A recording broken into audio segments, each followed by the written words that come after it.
Bom, então vamos dar início aos trabalhos, dando agora de verdade, né? Bom dia a todos, e vamos dar início aos trabalhos, primeiro com os processos físicos, observando a ordem regimental. Processo número 24 da pauta é o RO número 19-2015-007. Relatora. Eu esqueci minha pauta lá embaixo. Que é a minha? Você tem os votos meus aí? Ou meus, vocês têm. Não. Aqui, ó. Não passa disso. Então vamos fazer o seguinte, tem algum processo meu? Não, então vamos passar, vamos apregoar. Então, quando o doutor João vai buscar a pauta dele, vamos pegar esses aqui de pedido de vista meu, é 1 e é 2, eu sou relatora, eu pedi para reolhar e ele não participa dele. Tá certo, doutora Maria Laura, doutora Olívia? Mas ele não está Permitir memorizar. Tá certo. isso.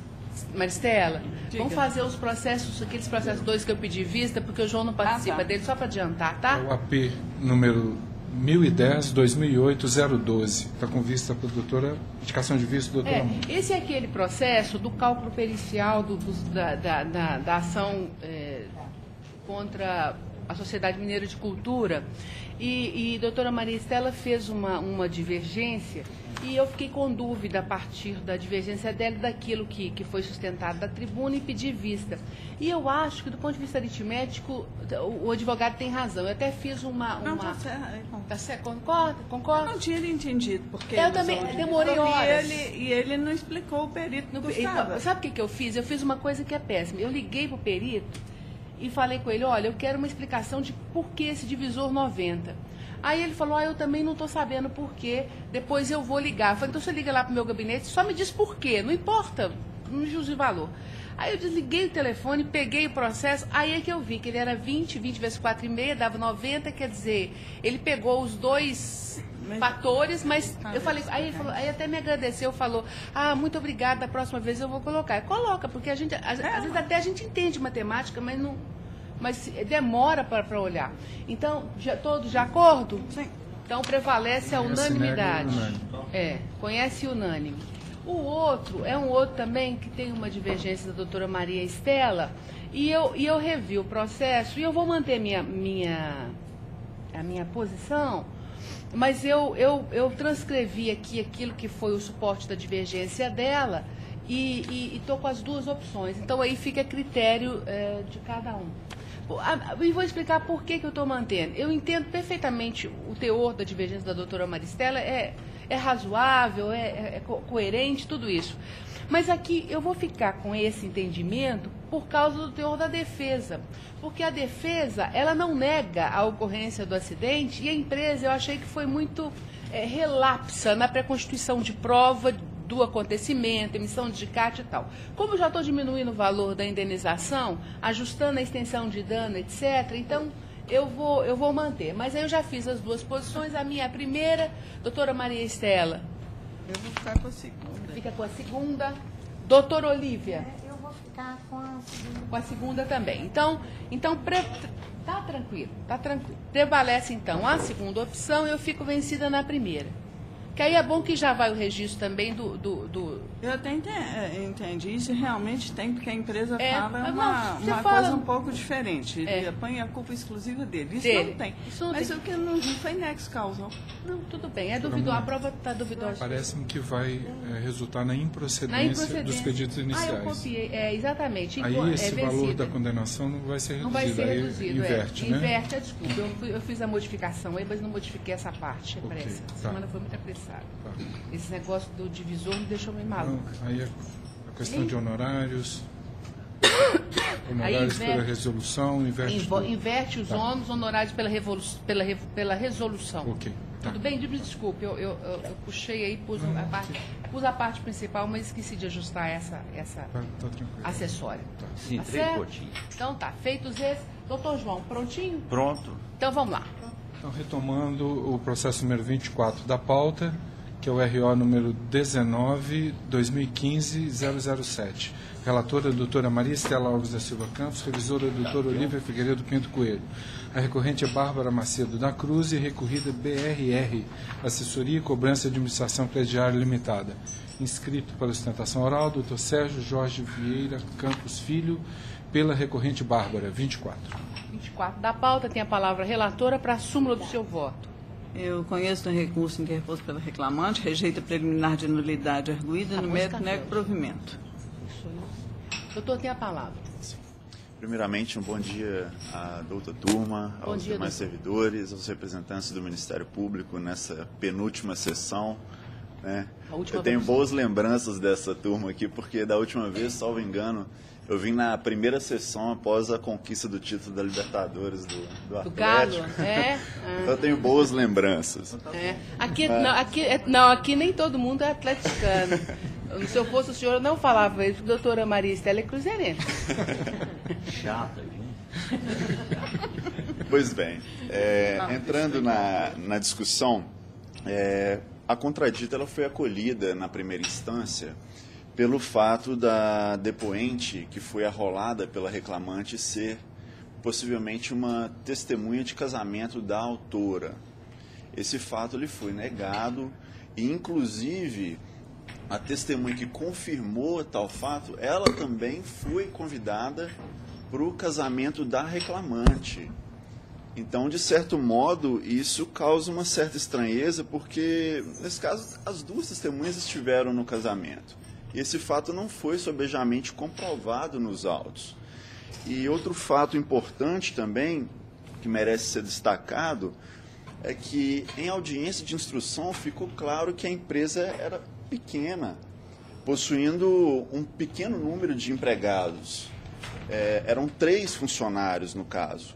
Então, logicamente, para a realização de uma instrução, uma audiência de instrução, praticamente todos os entes necessários para a elucidação dos fatos estavam presentes ali. Então, ainda que admitamos que fosse uma testemunha suspeita pelo fato de comparecer ao casamento da reclamante, ainda assim seria necessário esse depoimento devido ao reduzido número de pessoas que presenciaram o histórico da reclamante dentro da empresa. Então, o nosso pedido é para que essa contradita seja revisada para reformar a sentença de primeira instância e conceder a diferença salarial existente entre a reclamante e a paradigma, porque ficou demonstrado que a reclamante ela realizava a captação de clientes, a prospecção de operações, fomentando clientes, e isso passou a ocorrer depois de 3 meses que a reclamante foi contratada. E a testemunha arrolada pela empresa, ela foi contratada no final de 2012. Então, considerando que a reclamante ela foi contratada no início de 2010 e saiu no final de 2013, a gente tem que a testemunha que teve o depoimento realmente considerado em audiência, ela trabalhou pouco tempo com a reclamante. Então, as nossas razões são para que seja reformada a sentença, inclusive o voto da ilustre relatora, para que seja dado provimento ao recurso para quê? Para condenar a empresa reclamada ao pagamento das diferenças salariais, bem como ao horário intrajornada. É o que se pede em sustentação. Doutora Maria Estela, a questão da contradita, eu vou manter como está no voto. Agora, apesar de ter sido acolhida, ela foi ouvida e o depoimento dela foi avaliado, inclusive no voto também é avaliado. A questão toda é que ele é avaliado dentro do contexto da prova produzida, porque houve outra testemunha que foi ouvida e no conjunto das declarações. Especialmente quanto à equiparação salarial, ela própria diz que havia semelhança entre o serviço dela e da autora, mas também diferença. Eu vou manter a proposta de voto. doutora Olívia. Eu vou manter, eu vou acompanhar o voto da relatora, João. Também, sem embargo da sustentação, eu não tenho acesso aos autos, sou terceiro votante, mas a prova que a relatora transcreve também me convence na existência da equiparação. Inclusive considerando a oitiva da testemunha que teria sido contraditada. Então, data vênia, eu acompanho a relatora. Eu agradeço e desejo a todos um Feliz Natal, um próspero Ano Novo. O senhor também, que o Atlético ganhe, né, semana, não é isso? O senhor possa vir aqui, às vezes, semana que vem, sustentar. Doutora Maria Estela não vai ficar chateada, porque o Cruzeiro já não está mais nessa fase, então... Obrigada, doutor. Vamos ao próximo. É o processo número 34 da pauta, é o RO número 1382-2014-100. Relatora a doutora Maria Estela Alves da Silva Campos, revisora a doutora Olívia Figueiredo Pinto Coelho. Os recorrentes são Transnorte e Frederico Cardoso da Cruz, recorridos os mesmos. Inscrito para sustentação oral, doutor Paulo de Tarso Ribeiro Bueno, pela recorrente Transnorte. 34. 34 da pauta, tem a palavra relatora para súmula do seu voto. Eu conheço os recursos ordinários da reclamada e do reclamante. No mérito do provimento ao apelo da ré para absolvê-lo da condenação aos pagamentos adicional de insalubridade e reflexos, diferenças salariais, salários de motorista 1 e 2 reflexos, e nego provimento ao recurso do autor. Os honorários devidos ao perito José Oliveira Araújo são reduzidos para R$1.000 e serão suportados pela União na forma da Resolução Administrativa 66/2010 do Conselho Superior da Justiça do Trabalho. Com o resultado do julgamento, os pedidos restam improcedentes. Inverte os ônus de sucumbência, as custas processuais constituem encargo do reclamante, isento porque é beneficiário da justiça gratuita. Doutor, só aguarda o primeiro voto. Doutor Olívia. Estou de acordo. Doutor João. Bem de acordo. Então, a unanimidade prevalece o voto na forma proposta pela relatora. Bom dia, até Tem a próxima. outro, não? Acabou? Bom Você... dia. Só um minutinho. Doutora, eu vou adiar mais uma semana. Tá? Que eu não tive tempo de vê-lo ontem, eu quero olhar melhor, não vou fazer isso hoje. Não fique satisfeita não, né? Espera a próxima semana. Você perdeu a caminhada. Ela perdeu, está satisfeita, mas eu nem sei se tem da outra parte aqui.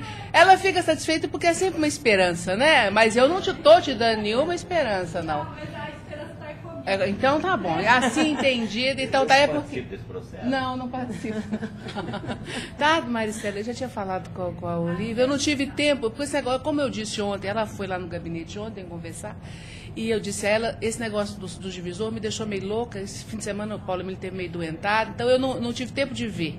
E aí eu não vou fazer nada correndo, ainda mais agora que a gente pode ser penado por ausência de literalidade na interpretação das coisas, então...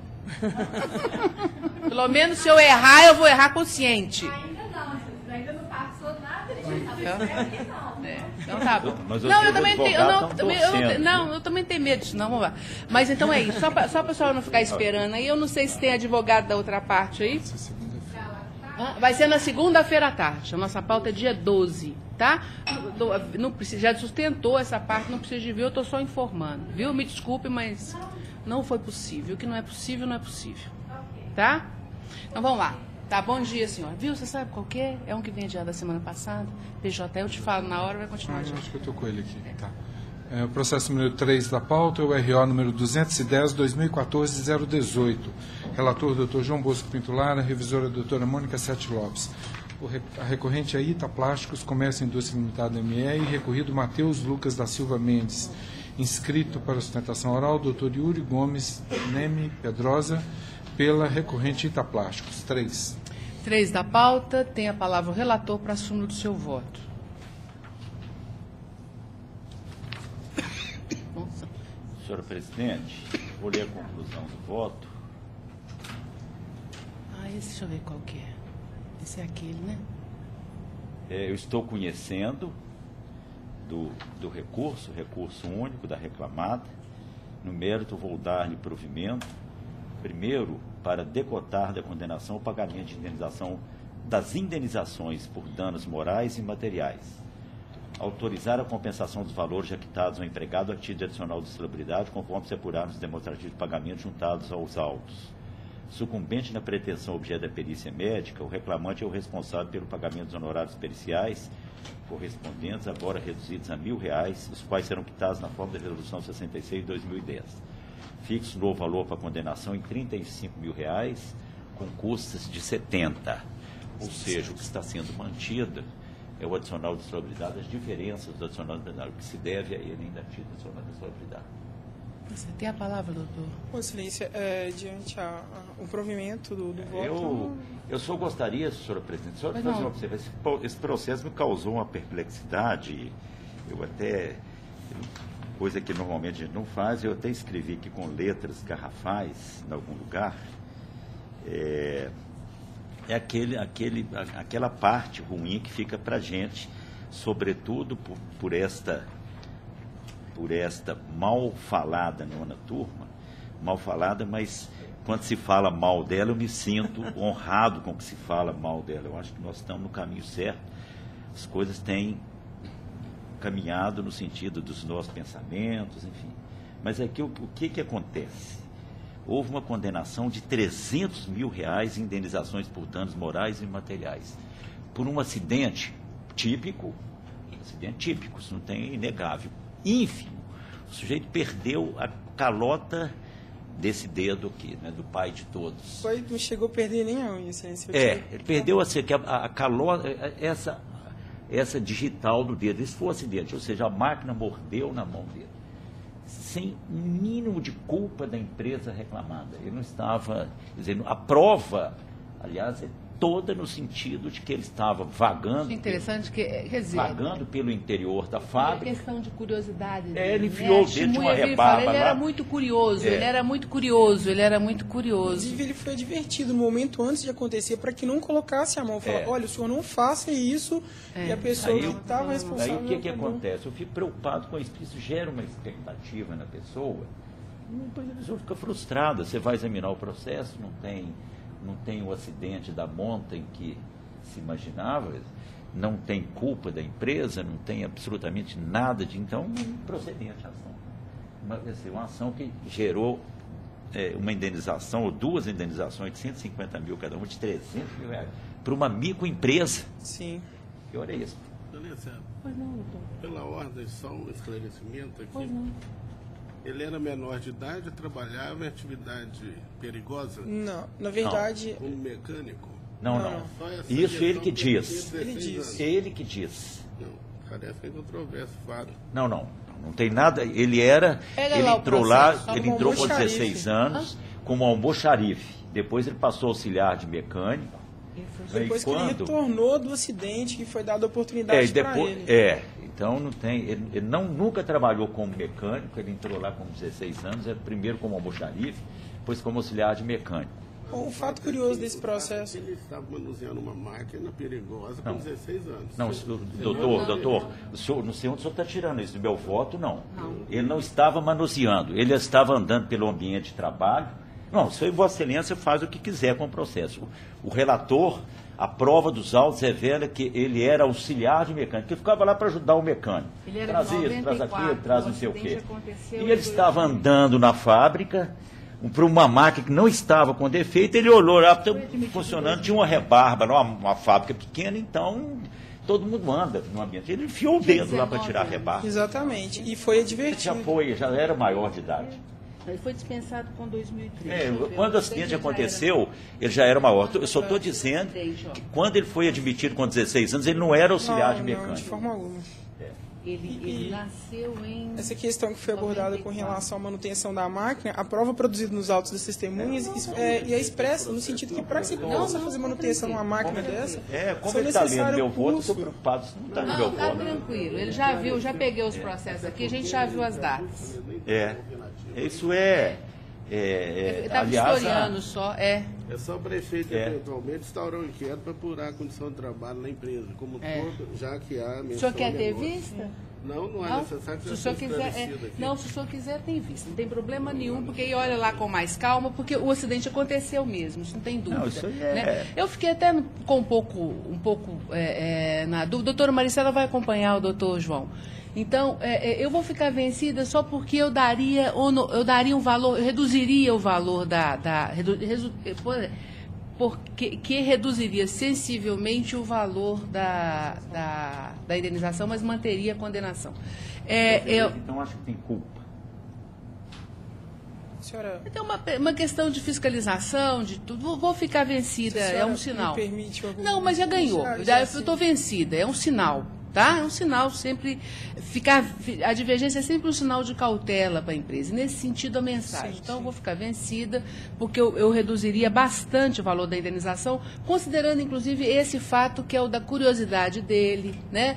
É o fato de a prova ser muito clara no sentido de que o colega que era o responsável pela máquina havia advertido que não era para ele fazer aquele movimento algum tempo antes. Tudo isso está muito claro na prova. Então, eu vou ficar só porque um quezinho, um valor muito pequenininho mesmo, vamos da ordem de R$4.000 nessa fase, só para dar um sinal para ele. Mas, de qualquer forma, o valor da indenização foi abusivo e o doutor João tem razão, a interpretação dos fatos aqui não se deu da forma mais concetânea com a efetiva extensão e as circunstâncias do caso. Doutora Maristela, então, acompanha integralmente o relator, não é? Então, prevalece o voto, por maioria, na forma proposta pelo relator. Eu vou ficar vencida apenas porque reduziria muito a indenização, sim, mas eu a manteria em alguma medida. Tudo bem, eu queria agradecer. Tá? Minha primeira vez como sustentação oral. A questão toda que eu vejo do perigo dessas coisas é o seguinte: tem sempre a preocupação de procurar inserir menor no mercado de trabalho. A pessoa está lá trabalhando como auxiliar, faz o que não deve, é previamente advertida e um acidente desse acontece. Então, assim, a empresa às vezes fica até numa posição difícil, porque ela é obrigada a contratar menor. Mas ela não era menor, não era menor. Mas eu digo o seguinte, ele foi admitido nessa forma? Ele foi admitido com 16 Então, você fica com essas questões todas para examinar. Realmente não vi culpa alguma da reclamada nesse acidente. Antes até de acontecer, ele foi advertido para não fazer nada. E ele desobedece. Então, é um sinal. Então, fica assim, a minha mensagem é uma mensagem retórica, sim, e ela vai como uma cautela para a empresa de cena, tá? Então, a mensagem do dissenso é... Obrigado, muito obrigado pela... Eu não concordo comigo, mas é uma mensagem, tá? Bom dia, obrigado. Bom dia. Então, prevalece o voto dessa forma, na forma proposta pelo relator, por maioria. Vamos lá, o próximo processo? É o 44 da pauta, é o RO número 1323, 2014, 110. 44 da pauta, relatora doutora Maria Estela, né? Não, acho que é Olívia. Olívia? Nossa Senhora. Relatora doutora Olívia Figueiredo Pinto Coelho, revisor doutor João Bosco Pinto Lara. É o 44 da pauta. Para abril. Recorrente à Consultora Terraço Limitada e recorrida à União Federal AGU. Inscrita para sustentação oral, doutora Thaís Francis Giordano, pela recorrente Consultora Terraço. 44. Esse é o 44 da pauta. Tem a palavra a relatora para a súmula do seu voto. Eu quero o processo, está com a doutora? Não me dá o processo um pouquinho? Pode ter a palavra. Posso falar, doutor? Pode falar. Eu conheço do recurso ordinário interposto, rejeito a preliminar de nulidade da sentença e, no mérito, dou parcial provimento ao recurso apenas para determinar a expedição de alvará judicial para levantamento do valor de R$ 1.500 referente ao depósito recursal pago em duplicidade pela recorrente, a folha 533. Tem a palavra, doutora. Bom dia, senhora presidente e demais membros da turma, senhora relatora. Essa é uma ação ordinária com pedido de tutela antecipada, na qual a recorrente ela pleiteou a inaplicabilidade do artigo 93 da Lei 8.203 de 91. E com pedido alternativo, a redução do percentual de cotas arbitradas em 5%. O juiz, primeiro, ele indeferiu o pedido de tutela antecipada e, posteriormente, julgou extinto o processo sob a fundamentação de que não tinha, até aquele momento, nenhuma penalidade imposta à parte autora, nem auto de infração contra a mesma, e que, portanto, ela não teria o interesse de agir. Houve um recurso e esse egrégio tribunal anulou a sentença e determinou um novo julgamento nos autos. Durante o andamento do processo, a recorrente sofreu autuação. E o juiz, na segunda sentença, julgou improcedente a ação, entendendo que, por ter ocorrido a autuação, a ação perdeu o objeto dela. Ora, excelência, data vendo o entendimento do juiz primeiro, isso gera muita insegurança à parte, porque inicialmente, na primeira sentença, Foi extinto o processo porque não tinha auto de infração e foi depois julgado improcedente porque tinha o auto de infração. Só que os pedidos da recorrente, eles não se limitaram à autuação. Ela pediu como tutela antecipada que não fosse autuada. Mas havia o pedido de afastamento na íntegra da obrigatoriedade imposta do artigo 93 da Lei 8.213 e como pedido alternativo a redução do percentual. Isso porque a natureza, né, o ramo de atividade da empresa é construção pesada. Ela trabalha em construção de rodovias e linhas férreas. Então, por causa disso, como que coloca uma pessoa que tem uma deficiência auditiva, uma pessoa que tem deficiência visual ou um cadeirante para trabalhar na linha férrea? Isso vai expor o funcionário a risco. Então, ela, de forma alguma, só para ressaltar, ela está se esquivando de cumprir, mas que pelo menos haja a redução da cota para que possa colocar os deficientes em funções que eles tenham condições de exercer. É lógico que seria muito mais fácil simplesmente cumprir a lei e colocar eles nas obras, mas não é essa a intenção da empresa. Pela cota de 5%, seriam 73 deficientes. É muito difícil colocar 73 pessoas todas na área de administração da empresa. Não há tantos cargos assim.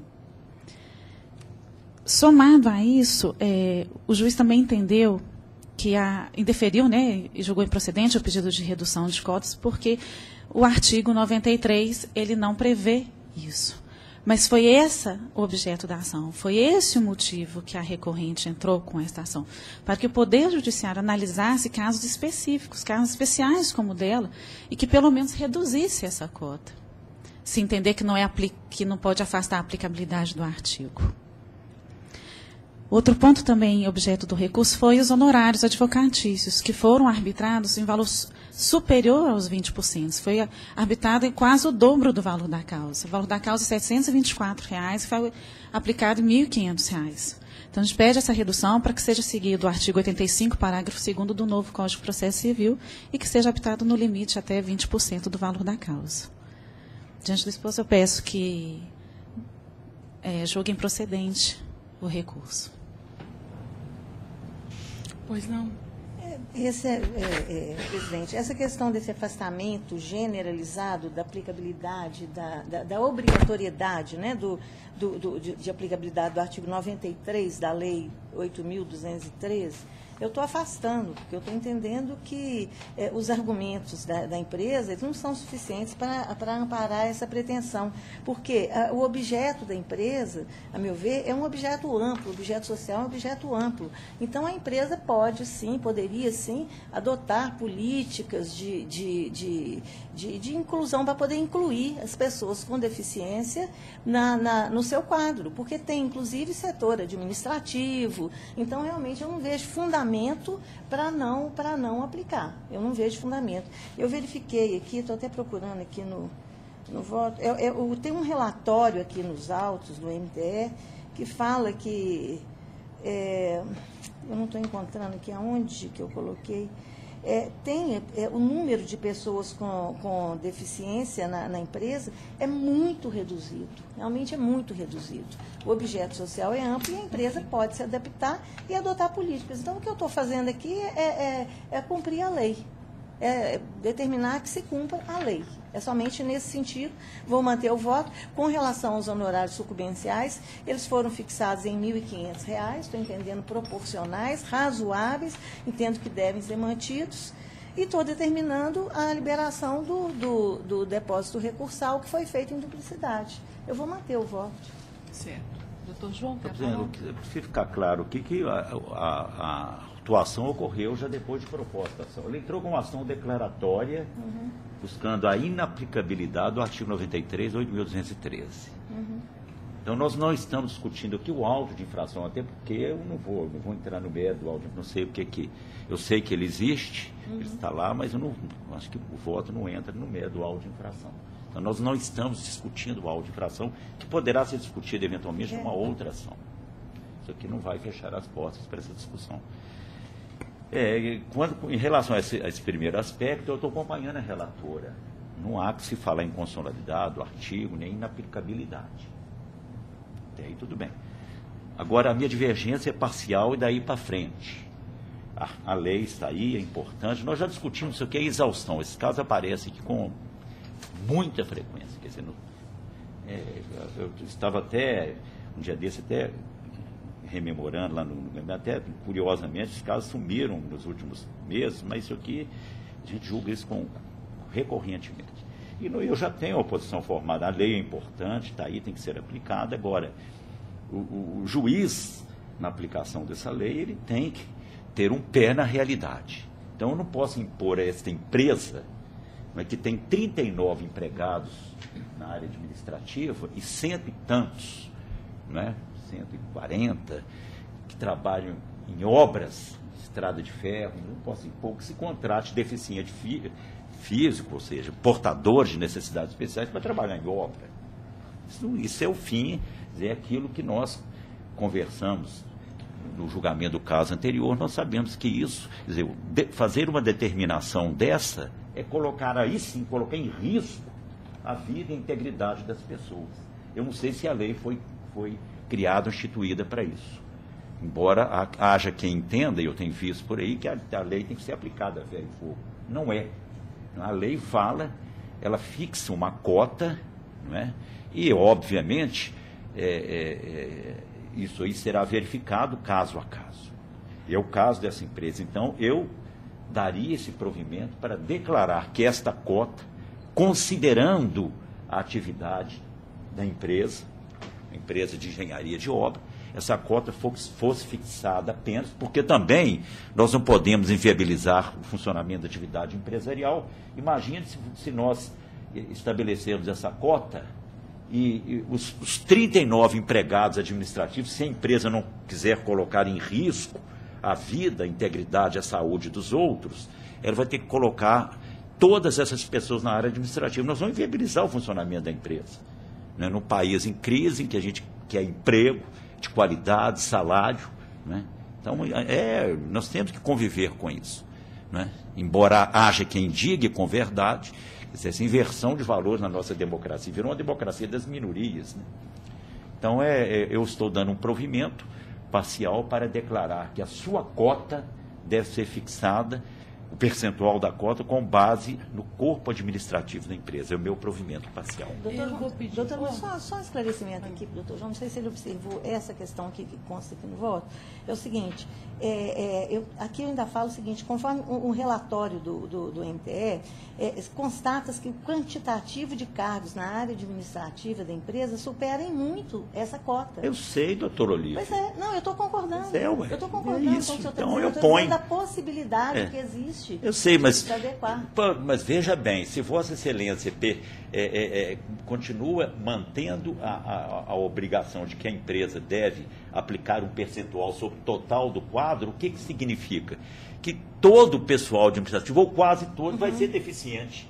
Vossa Excelência, se tivesse uma empresa, acha que ela seria viável dessa forma? Então, seria, João, se eles estivessem capacitados de se apresentassem. A questão é que teria que não dourar a pílula, vamos trabalhar com a realidade. Não é isso. Eu acho que poderiam ser sim, mas aí teria que dispensar todo mundo, quer dizer, é um outro tipo de avaliação. Eu vou pedir vista desse processo pelo seguinte, fala-se muito que a lei tem caráter simbólico, e ela de fato tem. Apesar de que ela não pode viver do seu caráter simbólico. Às vezes o legislador faz a lei pensando só no caráter simbólico dela.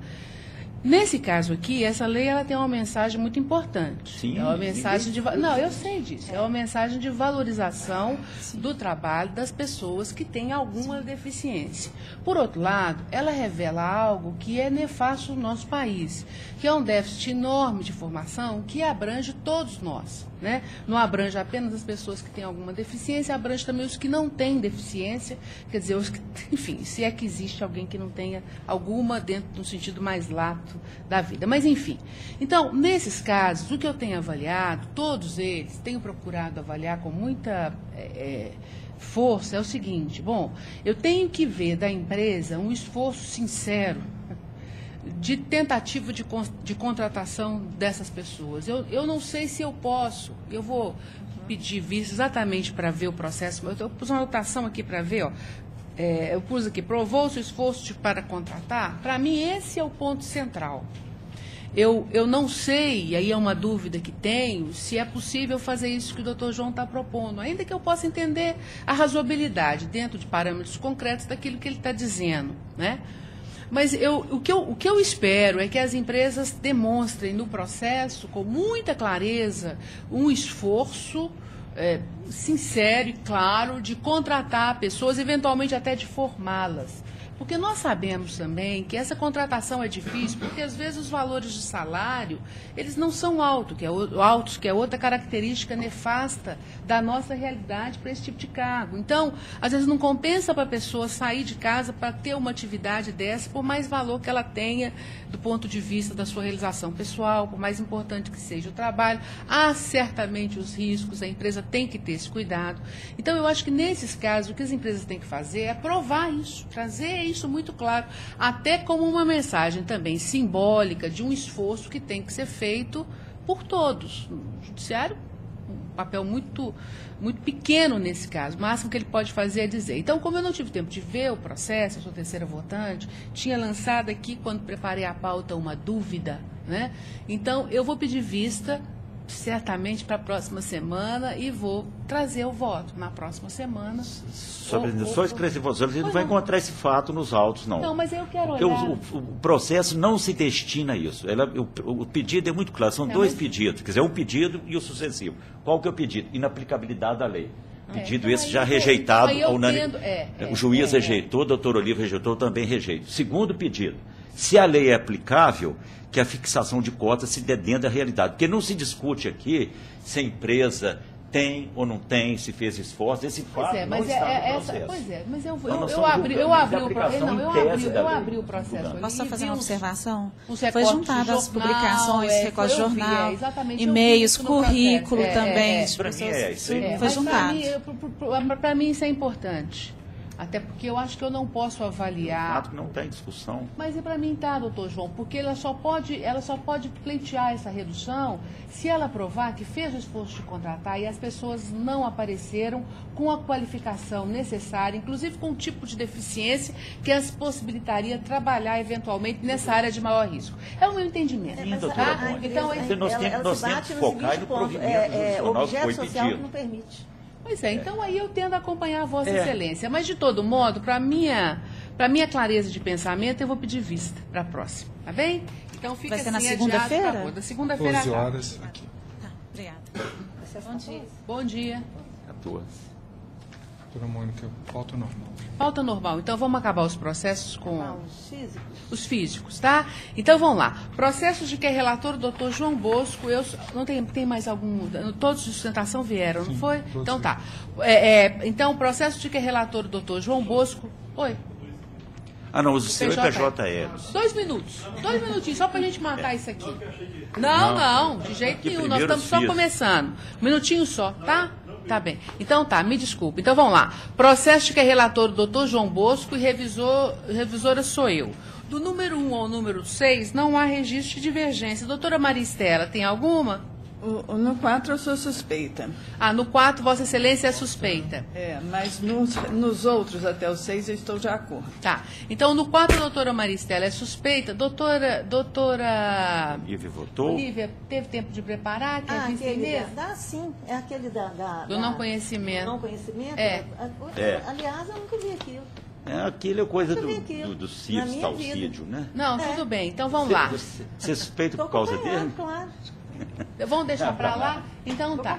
Então aí prevalecem os votos do 4 ao 6 na forma proposta pelo relator, considerando que no 4, em razão da suspeição da doutora Maria Estela, vota o doutor Olívia, que também está de acordo. Então vamos lá. No 7 da pauta tem uma bandeirinha vermelha.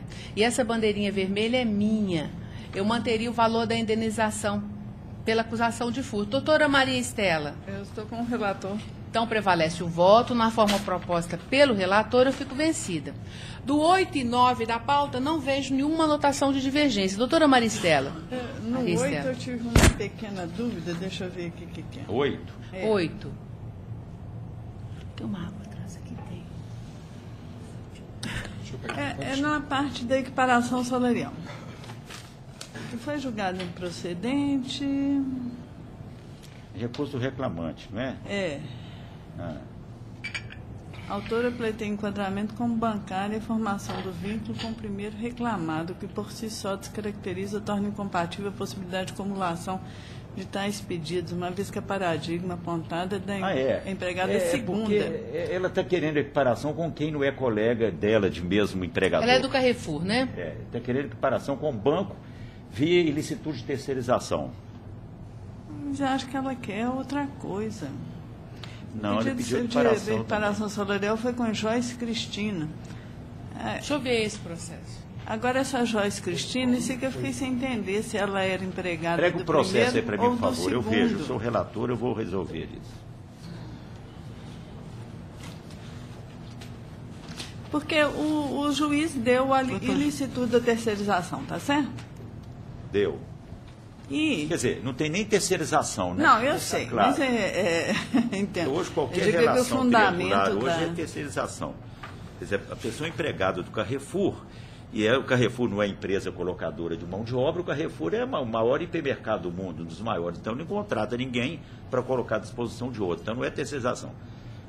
Aqui nós sabemos, o sujeito está lá dentro, ele o Carrefour financia uma televisão para alguém, ele usa a bandeira de um banco para fazer o financiamento, e aí dizem que é terceirizista e que é bancário. É preciso falar isso para quem está assistindo, porque senão o povo acha que eu sou doido. Eu acho que quem é doido é quem pensa o contrário. Um minutinho.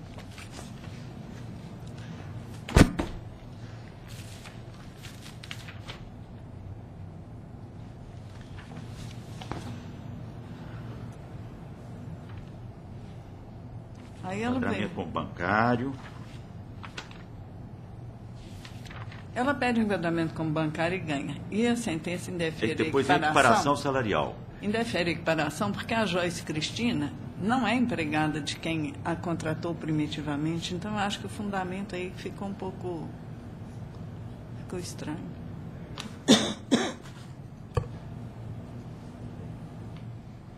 Mas a Joyce Cristina, pelo que estou lendo a inicial, é empregada lá do banco. Ah, então tá certo. Empregada do banco. Mais, não. Tá certo. Tá. Ela é empregada do banco, aí não tem dúvida, não. Item 5 da petição inicial, fundamentos. A Joyce Cristina, ela cita Roberto Grego da Silva e Joyce Cristina. Seria empregado do banco. Eu posso acrescentar o fundamento também, se Vossa Excelência quiser, que, além do mais, se trata de atividade bancária. Porque às vezes não identifica quem que é primeiro reclamado, quem que é segundo, e a referência na sentença... Eu às vezes prefiro até pôr o nome, para minha cabeça é mais fácil. Certo, então? Certo. Então tá. Agora no 10, eu fico vencida, tá? Posição já conhecida do doutor João e da doutora Maria Estela, eu fico vencida. Já constei aí da divergência. No número 11, é um AP. Não tem manifestação minha. Doutora Maria Estela, é um ROPS.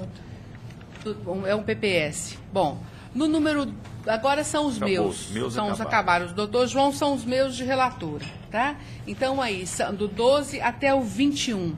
Número 12 da pauta, não tem bandeirinha. Então, é unânime. Doutora Olívia, é unânime? Não. Tá. No número 13 da pauta tem uma bandeirinha. Doutora Maristela fica vencida, questão já conhecida. E eu também, mas a doutora Olívia me acompanha. Eu tenho um erro material aí no corpo do voto, no modelo que o pessoal fez no gabinete para o divisor, mas podem ficar tranquilos que eu já anotei aqui e vou tirar. Tá? Estavam tirando também o repouso no sábado, o reflexo nele, mas isso não foi objeto de uniformização. Mas, enfim, número 14 da pauta não tem divergência. Doutora Olívia? Tem, estou de acordo. Número 15 da pauta, tem divergência da doutora Maria Estela, acho que é a mesma questão. É a mesma questão. Ela fica vencida. Doutora Olívia me acompanha, então fica assim a decisão por maioria, tá? Número 16 da pauta. Mesma coisa. Doutora Olívia me acompanha, doutora Maria Estela fica vencida pelas razões já conhecidas. No número 17 da pauta... De acordo. De acordo. Número 18 da pauta, É a mesma uma coisa? Ressalva de quanto à súmula 45. Ah, tá. Ressalva quanto à súmula 45. O 19 da pauta vai ter que sobrestar, assim como o 23. Mas vai sobrestar, então? Vai sobrestar. Eu peço desculpas, porque o que eu até... A prescrição intercorrente não está suspensa. Eu tá. entendi no ofício. Tá suspenso. Porque eu fui ler o ofício correndo e eu li só o fecho dele. Suspenda a tramitação. Só tem que esse aqui, no corpo dele, ele está afinal. Notadamente registro no sítio eletrônico para processamento da EUJ e para que se dê ciência à Secretaria dos Dissídios Individuais, a fim de que e Secretaria de Turma, a fim de que suspendam os processos com discussão idêntica até o julgamento do incidente. Então, a prescrição intercorrente em matéria... Eu tinha lido só o fim, Maria Estela, porque... E achei que não era, mas Então, mas aí o corpo do texto é um modelo padrão, depois eu fui ver. Então está suspenso. Então nós vamos ter que tirar de pauta. Não por meu gosto, mas por... Suspenda a tramitação desse processo e dos recursos de revista e agravo de instrumento em recurso de revista. Parágrafo de cima. É o parágrafo anterior. É o anterior. É o parágrafo anterior. Tá bem? É o parágrafo anterior. E a gente lê o ofício. A gente lê o fechinho, a gente lê o último parágrafo, mas é o parágrafo anterior, tá? Então, infelizmente, quer dizer, enfim, nem tem nenhuma emoção envolvida nisso, não, mas... Então vai ficar suspenso, então. Então, nós vamos retirar de pauta aí, qual que eu falei, Vitor? É o 19 e o 23, tá bem? O 23 é de sumaríssimo, é meu também. Eu até trouxe isso aqui para mostrar, porque eu li e reli... E só quando parei para ler... Bom, o 20 da pauta, então, ele... É aquela questão. A mesma questão. É a mesma questão, o mesmo julgamento. Tá ótimo. O 21 da pauta não tem manifestação de divergência. O 22 da pauta é um ROPS, também não tem manifestação de divergência. Então, esses que não têm divergência lançada prevalecem todos à unanimidade. Então, tá. Agora são os processos. Doutora Maria Estela é relatora... doutora Olívia é revisora. Eu anotei aqui um processo que... Doutor João Bosco. Doutor João Bosco é o terceiro votante. Então vamos... Qual é?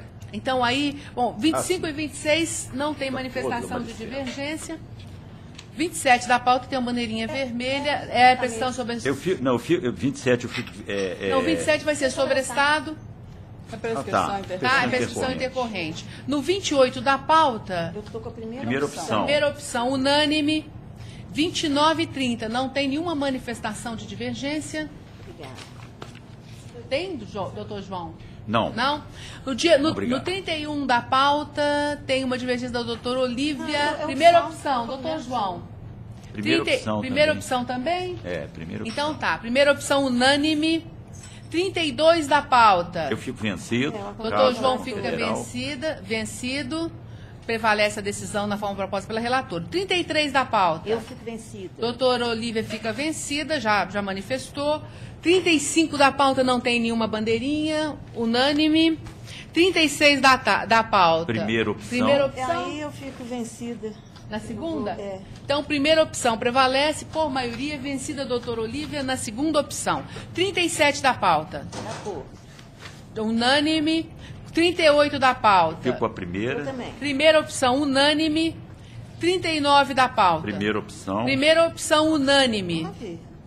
Não, eu não tenho. Não tem primeira. Não, primeira opção unânime não. Isso eu estou falando sem ler. Eu estou falando. Não, eu 40. Estou repetindo. 39, eu estou repetindo uma coisa. Unânime, não tem primeira opção. 40 da pauta. Primeira opção unânime. 41 da pauta. Primeira opção unânime. Bom, agora são os processos de que a doutora Olívia é relatora e doutor João é revisor. No 42 eu peço vista. 43. Peraí, vista. Tá. 43 da pauta, eu vou pedir vista em mesa. Eu fiquei na dúvida quanto ao pedido. Deixa eu ver o que é a divergência do doutor João. Depois eu vou olhar aqui. 42? No 43 eu vou pedir vista em mesa. Me dá só um tempinho aqui. Depois a gente volta a ele. 45 a 47. Do 45 ao 47 não há divergência de ninguém, então eles prevalecem unânimes. No 48 da pauta, eu acompanho a relatora, doutor João fica vencido. 49 da pauta, não tem divergência de ninguém registrada. Doutor João, tá bem, né? Então é sumaríssimo. Então, em relação aos EDs, alguma dúvida, observação, questionamento? Não. Então, eu tenho um ED, não sei, até mandei, eu disponibilizei esse ED. Tudo 299? É o 421. Ah, tá, porque tem o 299, não foi disponibilizado. Eu estou de acordo. Não, tudo de acordo. Todo mundo de acordo. Muito bem, tá muito bem. Então, todo mundo de acordo. Os EDs todos ficam votados na forma das disponibilizações antecipadas e de destaques feitos. Agora vamos à pauta do PJE. O 43 é visto. 2 minutos de vista. É vista em mesa. Quando eu tiver mais à toa aqui na Maria Estela, Nos meus EDs, enquanto ainda não encerrou, tem que é uma questão que envolve esse incidente de recurso de revista repetitivo e que está sendo na missão para fazer a adequação do julgado ao resultado do julgamento. Tá tranquilo, tá ótimo. Perfeito. Então vamos lá. Agora então são os processos do PJE.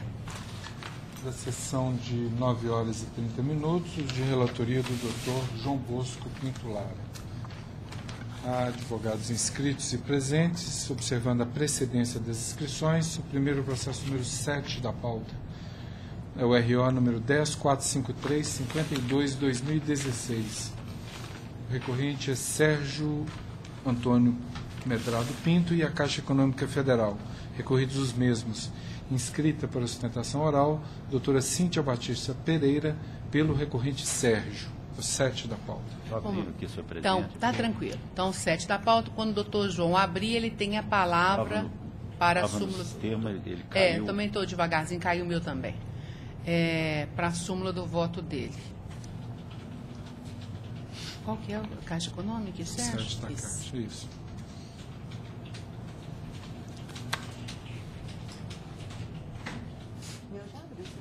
Não, agora abriu.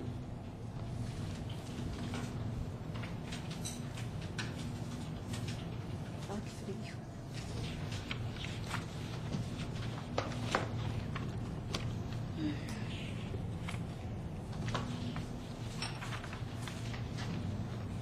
Ai.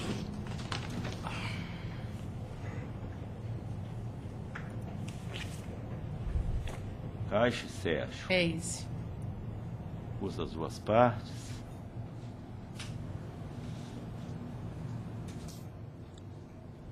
Eu não entendi bem, doutora Mônica, o seu voto. Vossa Excelência está com a segunda opção. Estou com a segunda opção. Então, eu já fico vencido na primeira opção, não é isso? Eu vou ler, então, a conclusão da segunda opção, vencido parcialmente. Quanto à prescrição.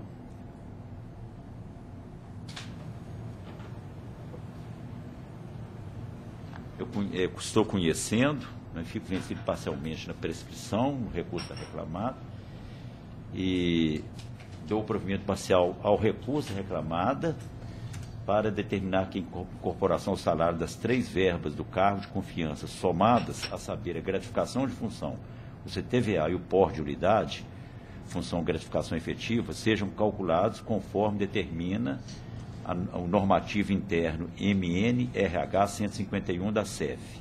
Dou ainda provimento parcial ao recurso do reclamante para, reconhecendo a natureza salarial do auxílio alimentação, condenar a reclamada a integração do benefício em 1/3 de férias, 13º salário e FGTS. Fica majorado o valor da condenação para 25 mil com custas de 500. É só para observar o normativo, aquela proporção que nós... Até a jurisprudência do TST manda que seja observado. Ok. A senhora aguarda? Eu quero aguardar, quero aguardar, senhor. Essa opção eu acompanho. Sim. Doutora Maria Estela também acompanha. O doutor João vai ficar parcialmente vencido na questão da prescrição. Ok. Tá? Eu gostaria de fazer a sustentação enquanto a... Sua caneta, ela sumiu.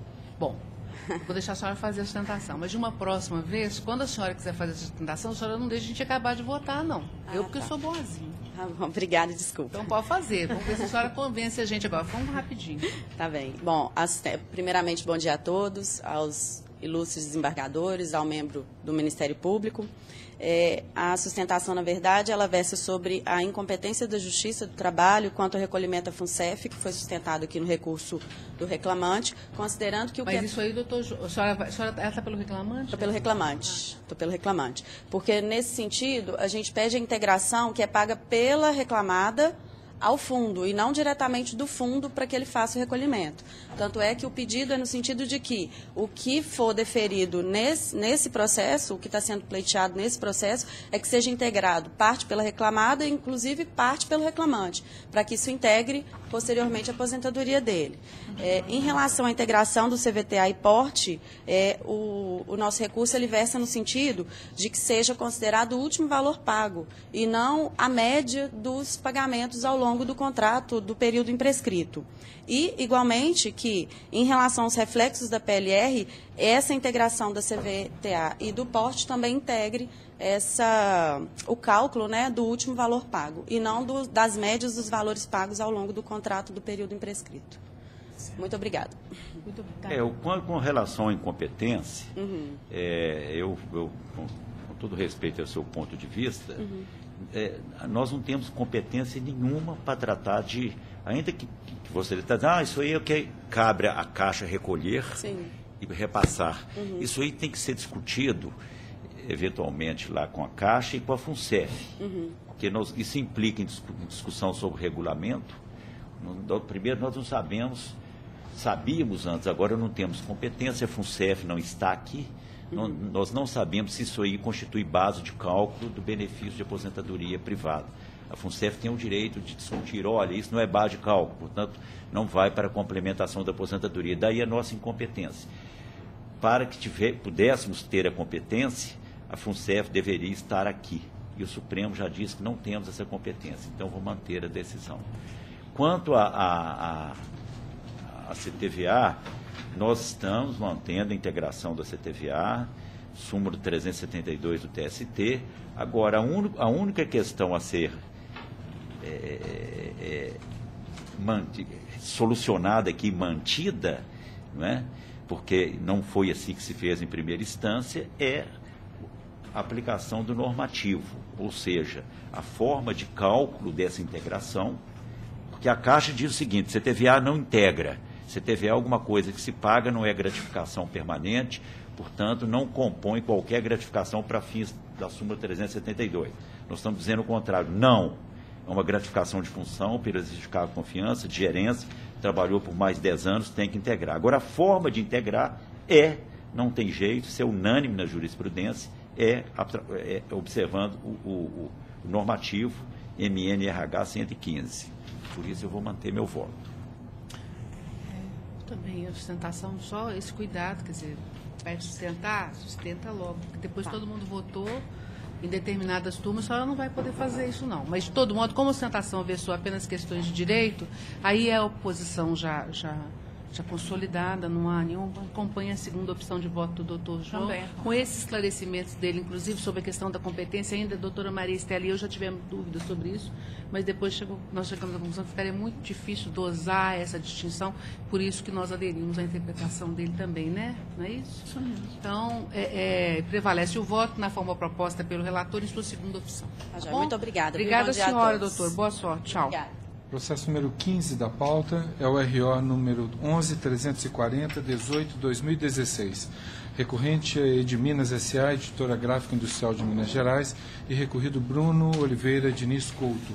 Inscrito para a sustentação oral, Dr. Luciano Marcos da Silva, pelo recorrido Bruno. 15 da pauta, tem a palavra o relator para a súmula do seu voto. O recurso é só da Edminas, a matéria é reintegração de dirigente sindical, Sindicato dos Jornalistas Profissionais do Estado de Minas Gerais. No essencial, estou mantendo a sentença, negando o provimento. Ele tem direito a essa reintegração, sem dúvida. Eu estou provendo apenas na indenização por danos morais. Com todo respeito à sentença de primeiro grau, à pretensão do reclamante, eu não vi onde ele teria sido afetado em sua honra. É uma discussão jurídica em torno da aplicação da convenção coletiva. e de um documento emitido pela empresa. A discussão é essencialmente jurídica. Então, não afetou em nada a honra, a dignidade, a honorabilidade da pessoa. Então, eu estou retirando, portanto, a indenização por danos morais. Tem a palavra, doutor. Excelentíssima senhora presidente, dignos desembargadores, dignos representantes do Ministério Público, dignos secretários e secretárias.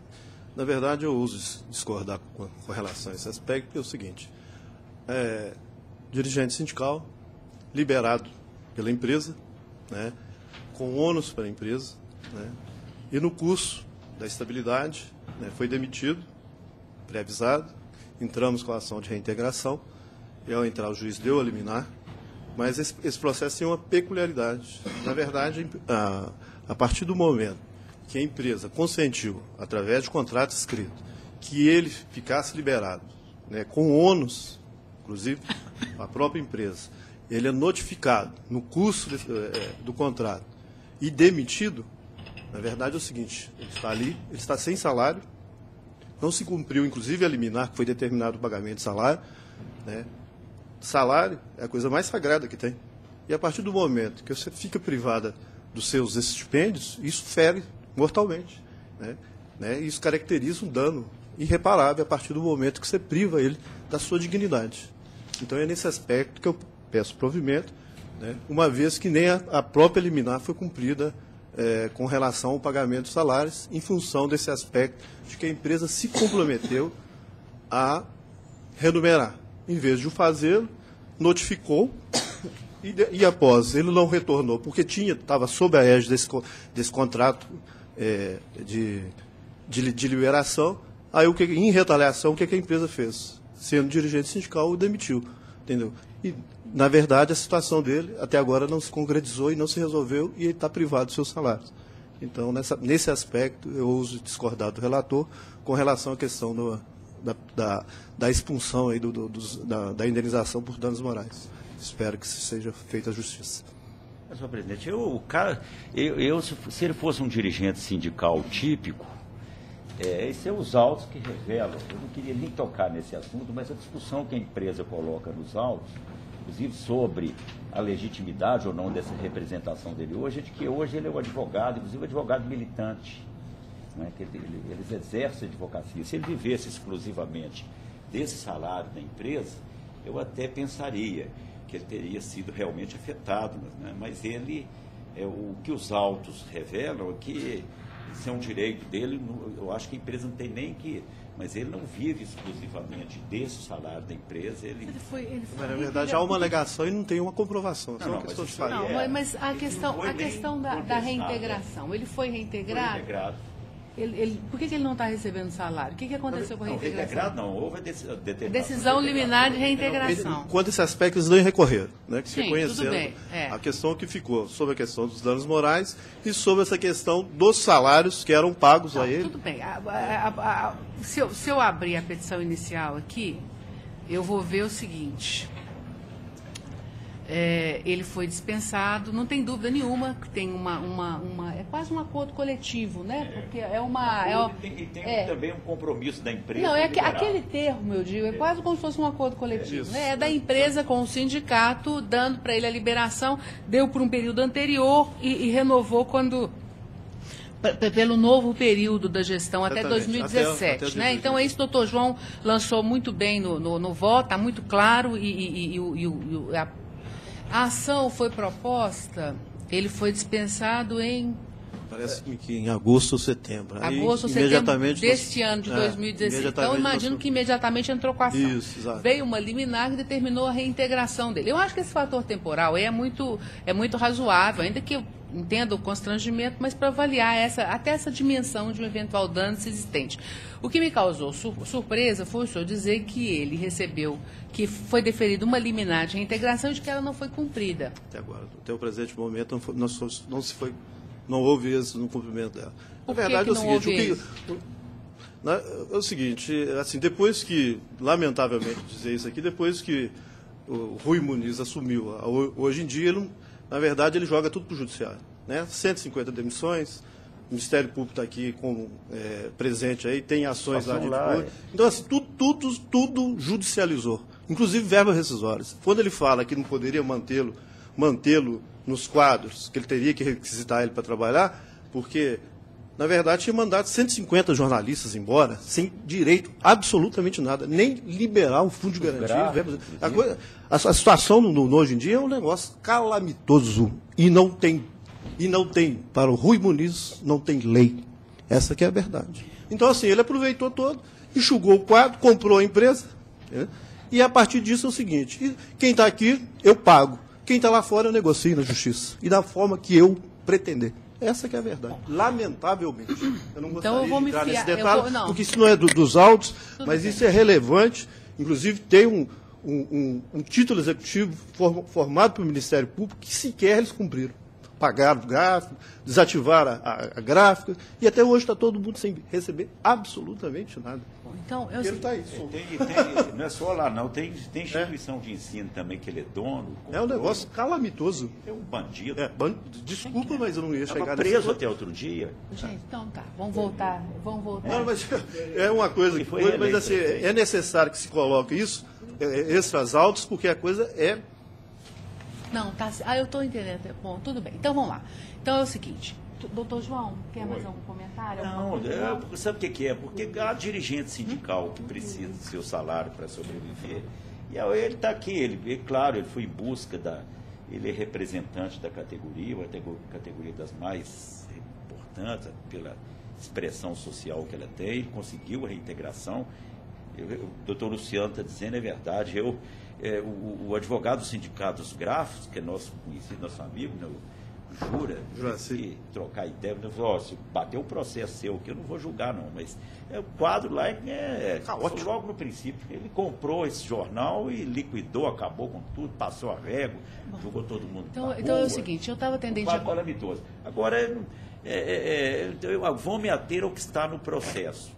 Ele foi reintegrado, há determinação de pagamento dos salários, período em que ele está afastado, com juros e correção. Então, eu penso que a compensação financeira, nesse caso, ele ficou privado.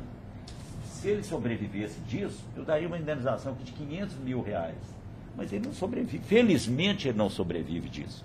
Ele é uma pessoa que se formou em advocacia, foi advogar, enfim, infelizmente ele sobrevive. Então é o seguinte, eu não vou entrar nesse mérito, eu estava tendente a acompanhar o doutor João por uma questão fática, que a ação do sindicato foi muito imediata, então o deferimento da liminar veio muito imediatamente, eu acho que essa questão teria tem uma dimensão temporal importante, então aí a consolidação do dano não teria se dado pela ação do sindicato. Eu não vou entrar nesse pormenor, que pormenor não é uma palavra boa. Nessa circunstância levantada pelo doutor João, até porque o valor da indenização, se não me engano, foi fixado em R$10 mil, não é isso? Então não é um valor significativo, de novo, ele é um valor simbólico. Então eu vou divergir, não estava divergindo originalmente, mas vou divergir. Não sei como a doutora Maria Estela vai votar, mas não importa, a divergência fica aqui como um sinal em razão dessa questão que diz respeito ao descumprimento dessa liminar, que torna no tempo e a partir do processo essa situação mais gravosa. Se o valor da indenização fosse diferente, fosse mais alto, mas aqui ela vai como uma questão simbólica. Então eu estou mudando meu voto aqui para divergir e para manter a sentença integralmente. Doutora Maria Estela, como vota? Eu vou acompanhar o relator. E essa questão da liminar, isso tudo pode ser resolvido na execução. Se a empresa se recusar a cumprir, ela pode ser penada por isso. Então tá bom. Então fica assim o voto, eu fico vencida, com esse provimento parcial que abrange exclusivamente o valor da indenização por dano moral. Tá certo? Bom dia, bom trabalho. Muito obrigado ao senhor, doutor. Boa sorte, boa tarde. Eu vou só votar o processo da doutora Olívia. Eu vou ficar com a segunda opção. Tá bem? Vou ficar com a segunda opção. No 43 na pauta, fico com a segunda opção. É a questão de um pedido que não está lá, eu vou bater. Tá? Até por causa da questão da rescisória, porque às vezes na rescisória, essas coisinhas, elas entram lá. Então é melhor um pouco mais de literalidade nesse caso, mas entendendo muito bem o posicionamento de Vossa Excelência também, doutor Olívia. Então vamos ao próximo. Ela fica vencida. Vai ficar vencida? A senhora vai ficar vencida, doutora? Não. Então unânime na segunda opção. Não. É só porque eu queria ver o processo. Eu fiz as duas opções. Não, mas tá tranquilo, tá ótimo, tá bom. Processo, posso voltar? Pode. Processo número 1 da pauta é o RO número 10.086-64/2016. A advogada escrita, doutora Raquel de Souza da Silva, pela recorrente Flávia Patrícia, ausente. Ausente? Não, há divergência? Não estou vendo divergência aqui, não. Não dá pauta de acordo unânime. Você vai fazer a pauta de uma vez? Não, vou só fazer a pauta dos advogados, como Vossa Excelência sugeriu, para você chegar e não ter problema. Mas depois vamos fazer. Se bem que aqui, nesse seu aqui, hoje está tranquilo. Não tem mais ninguém. Não tem mais tranquilo advogado. E favorável. Não tem mais advogado nenhum? Não, mas esse... Não, então vamos fazer, então, que a gente já acaba com o doutor João aqui. A doutora tá... Ah, a doutora é estudante. Então tá, se não entender alguma coisa, depois pergunta. Porque agora nós vamos aqui no... Nós vamos aqui rapidinho, porque a gente já votou antes, tá? Então não fica com a ilusão. Eu passei o fim de semana inteiro fazendo isso. Cada um de nós tomou muito tempo. Então nós não estamos aqui julgando sem saber o que tá, não. Tá bem? E tem anotações aqui, tudo direitinho. Então vamos lá. Doutora Mônica, eu estou me lembrando que tem Varginha à distância tem Varginha na sessão da senhora. Na sessão... Vamos acabar só o João aqui, que a gente já fica livre dele? Tá. Vamos, porque tá fácil a pauta dele hoje. Livre dele no melhor sentido. Sim, no sentido mais amoroso, porque nós nunca queremos ficar livre. Está livre mesmo. Aqui, ó, vamos lá. O livre da pauta, a gente já resolve isso. Eu fiz uma observação no 10.204, mas é uma observação boba. Não tem nada a ver de divergência. É que eu fiquei pensando se isso aqui não seria um negócio... Porque a instituição normativa do TST... Ela falou, não se aplica a negociação judicial ao processo de trabalho, né? E aqui eu fiquei pensando, estimulada sobre negociação, se essa questão dos honorários não seria uma negociação. Estou só observando. Esse caso eu vou acompanhar porque acho que é uma questão muito séria quanto aos gastos públicos. Quer dizer, o juiz faz uma advertência não é propriamente uma negociação. Enfim, eu estou acompanhando nesse caso. O juiz... Ele assumiu o ônus. Falou, olha, você não faz esse pedido de insalubridade, não, porque isso não vai dar, olha o risco que está correndo. E aí, nesse caso aqui, então, eu estou acompanhando o doutor João pela especificidade do caso e pela repercussão do ponto de vista do direito dos interesses públicos, porque nós é que estamos pagando esses honorários, todos nós, né? Então, vamos lá. Sim, doutora... Eu estou de acordo com todos, doutor. Então tá. Então está de acordo com todos. Deixa eu falar só os que eu divido, então. Olha, no número... 13, 11.109. No 11.109... Aqui não. Aqui no 10.453 eu fico com a segunda opção. Mas esse... 10.453. Esse já foi. Nossa senhora, burrice. Então tá, vamos lá. O 7, né? O 7 da pauta já foi, né? Agora é o 13. Agora é o 13, é o 11.109. Aí eu fico vencida, né? Fico vencida por posição já. Depois é no 11.748, não é isso? 11.748. Isso, da pauta. Eu fico vencida por aderir ao entendimento uniformizado. Também só tem divergência no 12, mesma 251. Coisa, e mesma coisa no 23. É o 12, 251. Acabou, né? Então acabou. Então vamos para a minha pauta. A pauta do senhora vai ser manual. Tá, eu vou abrir a minha... Em relação a isso, nos foi comunicado que eles sabem como resolver, mas precisa de autorização do CSJT, que à tarde a sessão estaria liberada para a gente trabalhar. Tá, mas à tarde não vai rolar. Então vamos lá. Eu digo para não atrapalhar a senhora e a sessão se desenrolar. Tudo bem, tá tranquilo. Então vamos lá. Deixa eu ver aqui. Aqui eu estou vendo também, ó. O meu está todo aberto aqui, é só a gente chamar. Com início a sessão de 9 horas e 32 minutos, de relatoria da doutora Mônica Sete Lopes. Há registro de advogado inscrito, com sustentação oral à distância, originária do foro de Varginha. No processo número 11 da pauta, é o RO número 10.578-82-2014. Está inscrito para sustentação oral o doutor Marcel Leão Trolleis, pela segunda recorrente, Cristiele Belo de Abreu. 10.578. Doutor, o senhor está nos ouvindo? Estou sim, plenamente. Tá? Nós também estamos ouvindo o senhor muito claramente, tá? Perfeito. Está pela segunda recorrente. Cristiele. Tá. Bom, então aqui é o seguinte. Eu estou conhecendo do recurso e dos recursos no mérito, estou negando o desprovimento. Doutor, o senhor tem a palavra. Primeiramente, bom dia a todos os ilustres julgadores.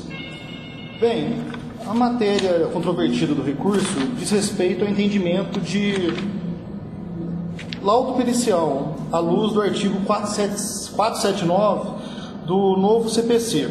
Matéria aqui é questão de convicção do magistrado e necessidade de prova robusta em contrário para a elisão de suas conclusões. É o seguinte, nobres julgadores, a reclamação trabalhista foi proposta em 2014, tendo como objeto principal a questão de reconhecimento de acidente do trabalho, tá? E com esse acidente do trabalho, a reclamante juntou inúmeros documentos e, quando de sua dispensa, a reclamante ainda estava acometida das moléstias noticiadas que foram cometidas aí no início do contrato de trabalho. Diante desses fatos, julgadores, o juiz de origem, ele nomeou uma perita psiquiátrica em questão, né, por serem doenças de cunho psiquiátrico. Bem, feitos esses trabalhos técnicos psiquiátricos, chegou-se à seguinte conclusão, a perita nomeada pelo juiz de origem.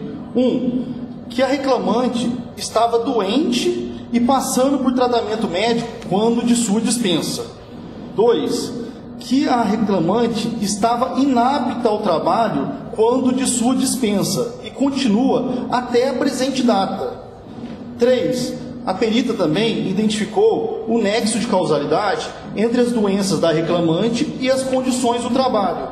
E 4, a perita colocou que uma das causas da persistência, né, do quadro clínico dela foi a impossibilidade de utilizar a medicação e realizar acompanhamento técnico especializado decorrente da própria dispensa, né, o qual a reclamante saiu com uma mão na frente e outra atrás, não conseguiu ser recolocada e não conseguiu custear tratamento médico e perdeu também o plano de saúde da empresa.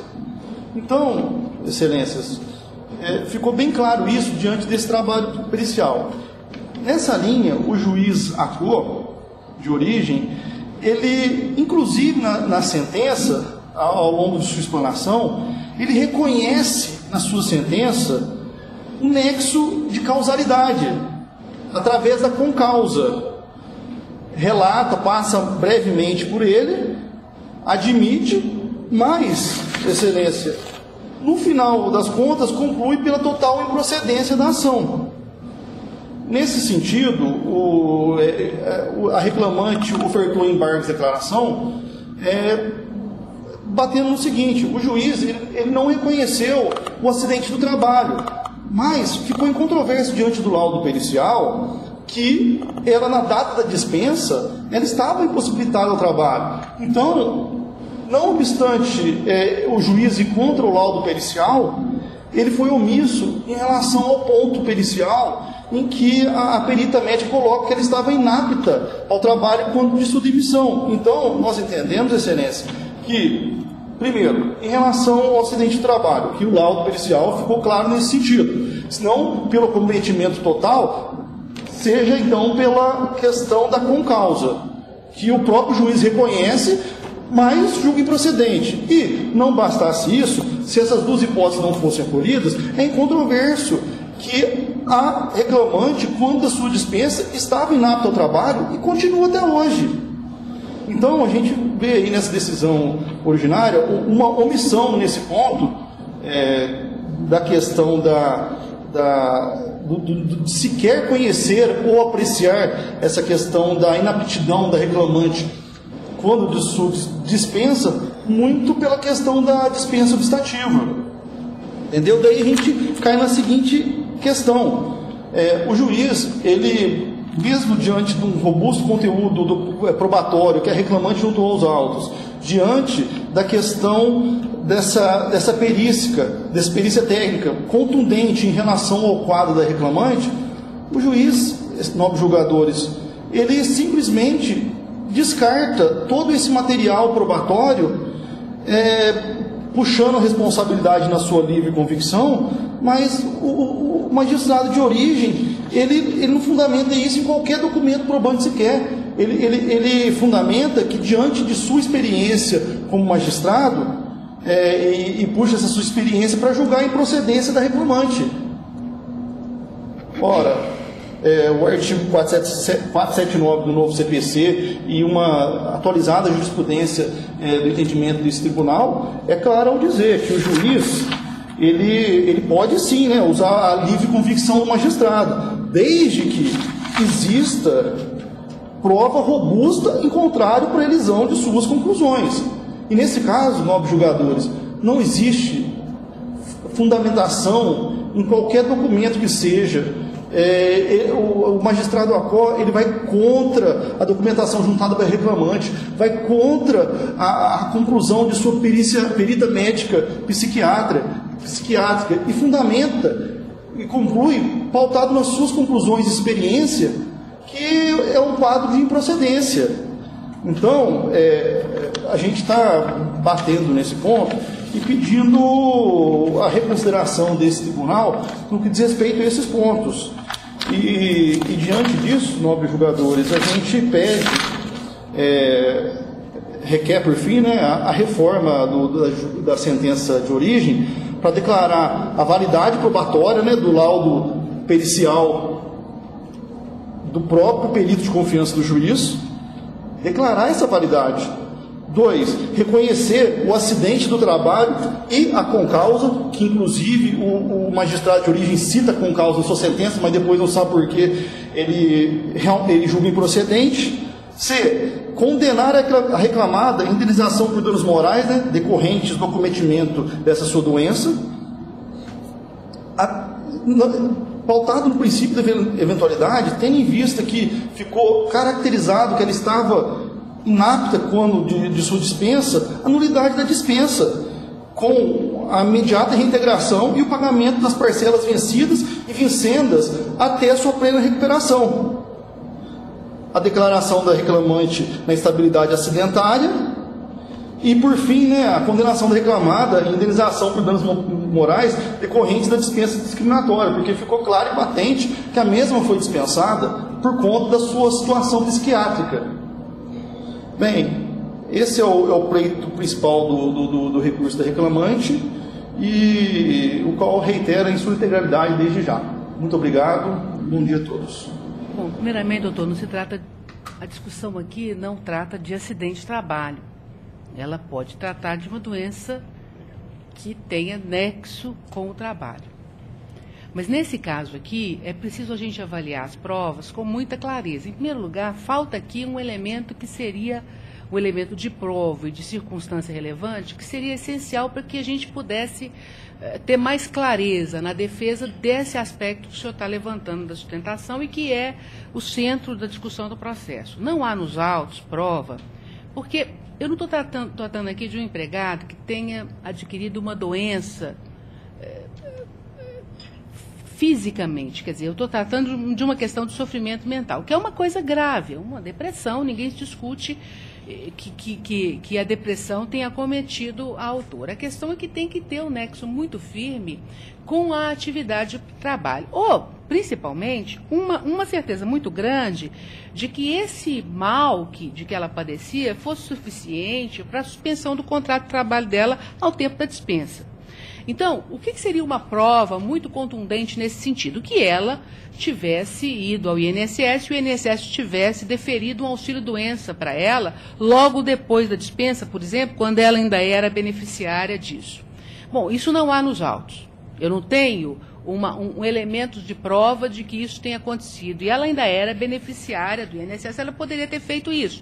Indeferindo o pedido do INSS, ela poderia ter entrado com uma ação na Justiça Federal. Quer dizer, eu não tenho esse tipo de prova que trouxesse a situação de saúde dela para um tal nível de controvérsia que me trouxesse, à vista dos outros elementos da prova, uma certeza, ou pelo menos uma dúvida sobre a dimensão desse estado dela e a influência dele no contrato de trabalho e na manutenção. A prova oral, ela é dividida quanto àquilo que é a imputação à empresa do cometimento de má conduta ou de ocasionar dano a ela por falas, etc. Essa coisa aqui também é muito relativa. Todos nós que trabalhamos sabemos que não é fácil, nem sempre a gente resiste, né? A gente vive no trabalho aquilo que gostaria de viver. Dificuldades todos nós temos. Então, essa prova teria também que ser de contundência tal que tornasse a situação dela distinta.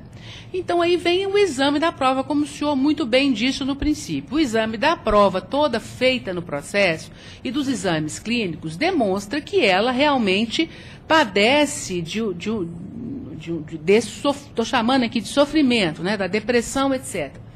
Mas é difícil construir um nexo dessa situação dela com a situação de trabalho, de forma a justificar o acatamento da pretensão. Então, a minha interpretação dos fatos, entendendo a dificuldade, entendendo a situação pessoal dela, mas aqui eu estou avaliando, da mesma forma como o juiz de primeiro grau fez, a partir do contexto fático e daquilo que a lei prevê, no sentido de manter a decisão tal como proferida em primeiro grau. Então, com esses fundamentos, eu estou mantendo, e os fatos, todos que o senhor levantou aí, estão analisados nos fundamentos. Doutora Maria Estela. Eu acompanho. Doutora Olívia. Eu também vou acompanhar, até porque eu estava pensando aqui, a menos que tenha uma prova muito contundente em sentido contrário, eu penso que o trabalho, o efeito é o contrário. O trabalho, ele impede, em determinadas circunstâncias, ele impede que a depressão se instale.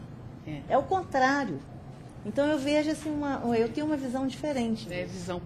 A interpretação aí. Então, vistas todas essas variáveis, então, mantém-se a sentença tal como no seu enteor. Muito obrigada, doutor. Obrigado, bom dia. Obrigada ao senhor, bom dia. Próximo. O próximo processo é aquele adiado. Aquele adiado que vai ficar adiado. Continua adiado. Okay.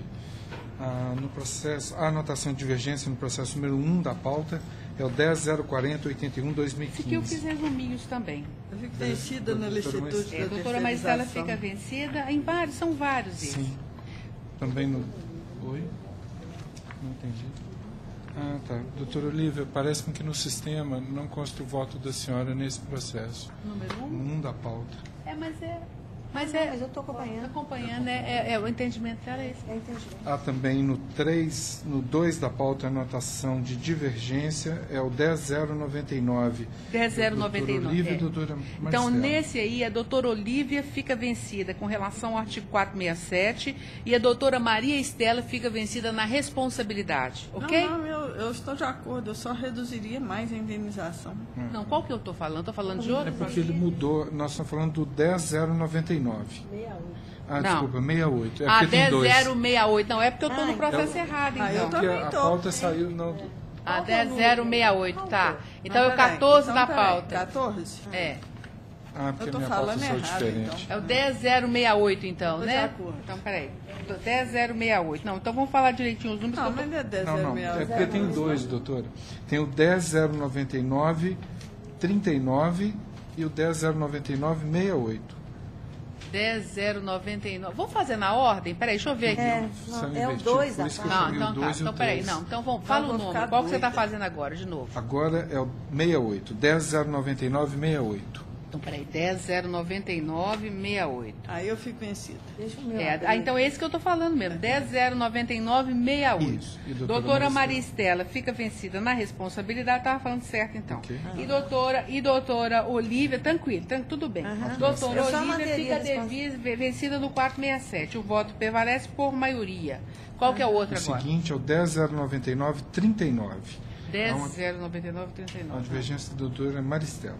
Isso não é divergência, só uma questão. Só que eu sugiro reduzir a indenização para R$5.000. Tá, mas doutora Olívia... eu estou tentando abrir que era 10, não é isso? Era 10. É 10? Não, reduziu para 10, não é isso? Eu estou mantendo. Eu achei isso. É porque tem a questão aqui, uma doença que é uma concausa, né? Que tem um fator degenerativo Aí por isso é que eu estava reduzindo mais. Então fico vencida só. Fica vencida no valor da indenização a doutora Maria Estela. Doutor, só aguarda só um pouquinho? Pode? Vou abusar do senhor aqui, só para a gente acabar essa... Não tem problema, não tem problema, mas é só para a gente matar aqui. No 5, há uma anotação de divergência ao 10.123.42. 10.123 fica vencida a doutora Maria Estela. Isso. No 6 também, a doutora Olívia com a relatora, é o 10.263.03. É a mesma questão, aqui é, doutora Maria... Não estou falando que é a mesma questão, mas não, doutora Maria Estela fica vencida nesse. Há também divergência da doutora Maria Estela no 10.456.68.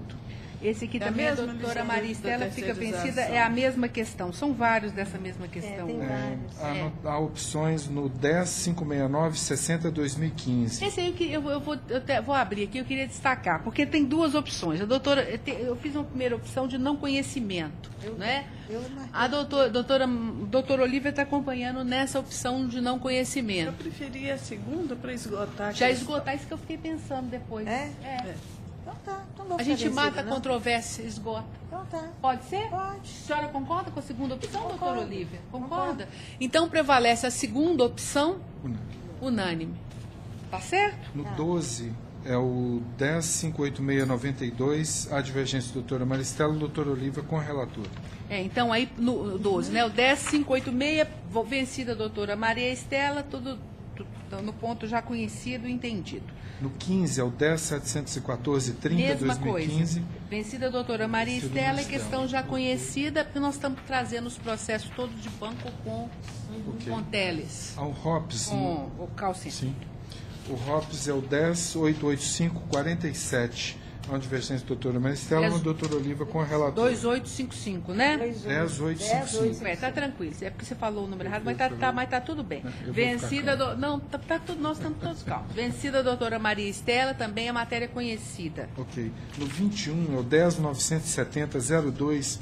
Divergência, doutora Maristela, doutora Olívia com a relatora. Aí, doutora Maria Estela, fica vencida no tempo de espera, também matéria conhecida e tudo entendido. Ok. No 22 é o 10.977.95. Há uma divergência...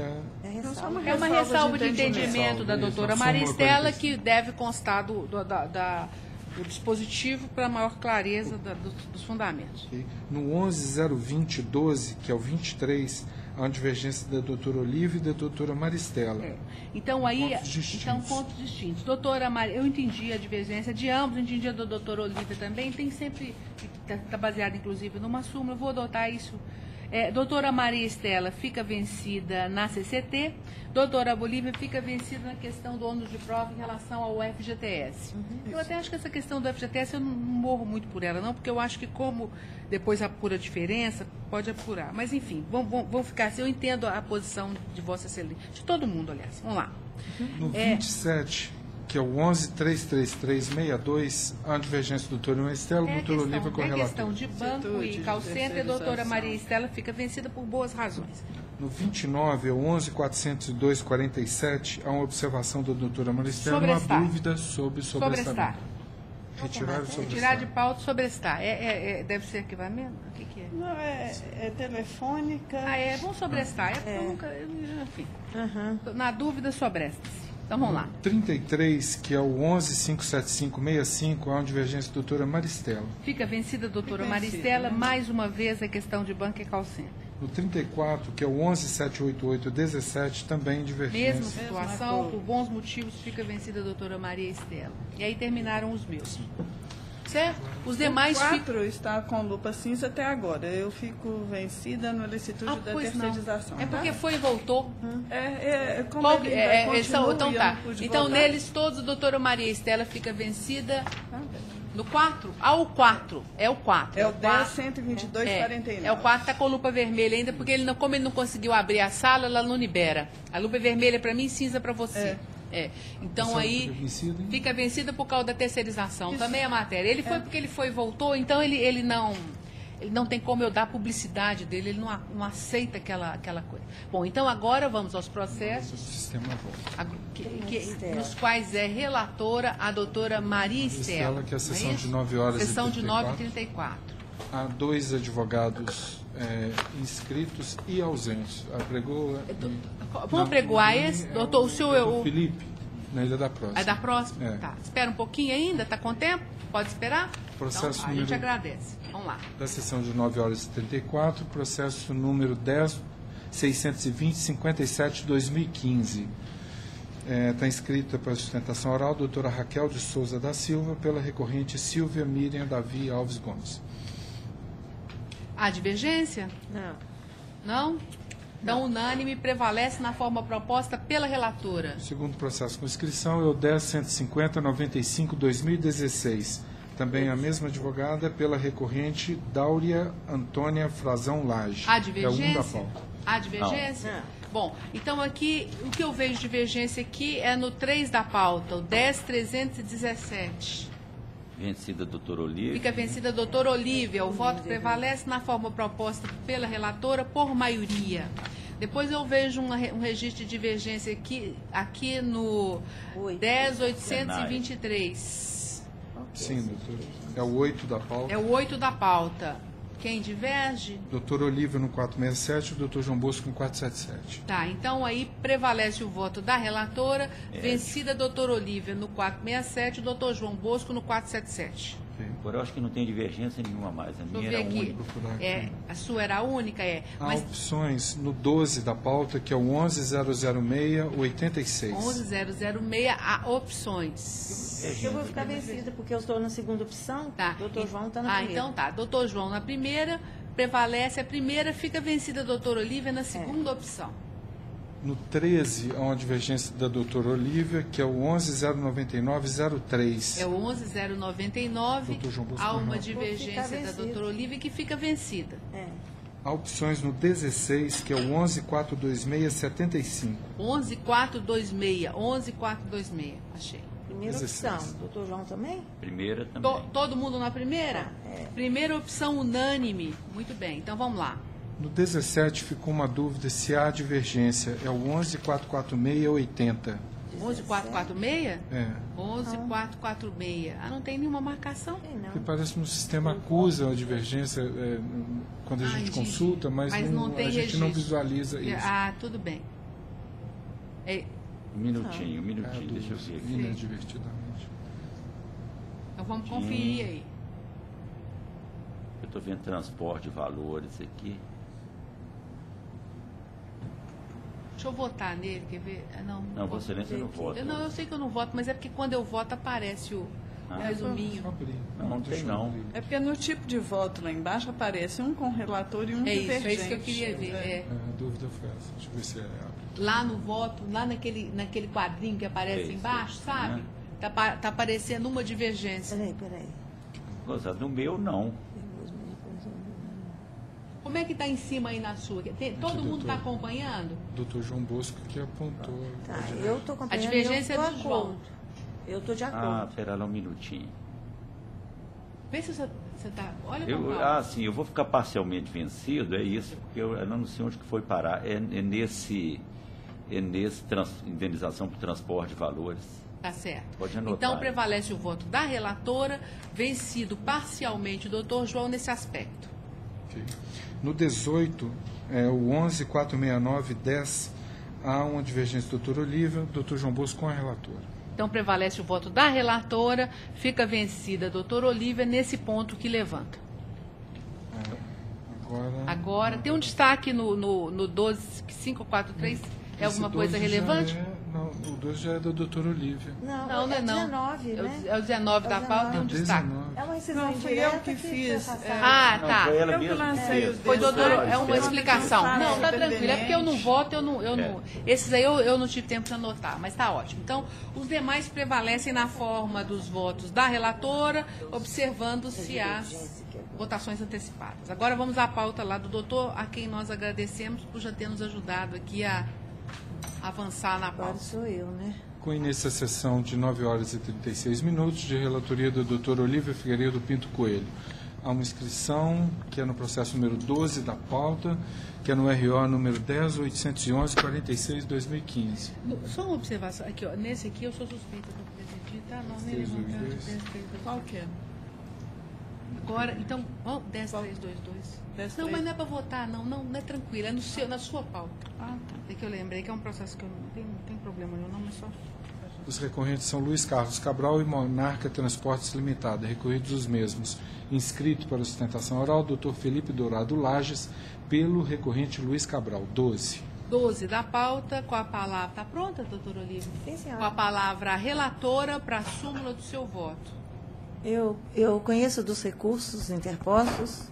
No mérito, dou-lhes provimento parcial para determinar que na apuração das diferenças de prêmios seja considerada a média diária de 315 caixas entregues, bem como o valor de 6 centavos por caixa entregue, para reduzir o valor da indenização por danos morais para R$ 8.000, para excluir da condenação o pagamento das horas extras, intervalares e reflexos, bem como para determinar a dedução do intervalo de 1 hora na apuração da jornada extraordinária, para excluir da condenação o pagamento de adicional de insalubridade e reflexos, para excluir da condenação o pagamento das penas fixadas na sentença por litigância de má-fé.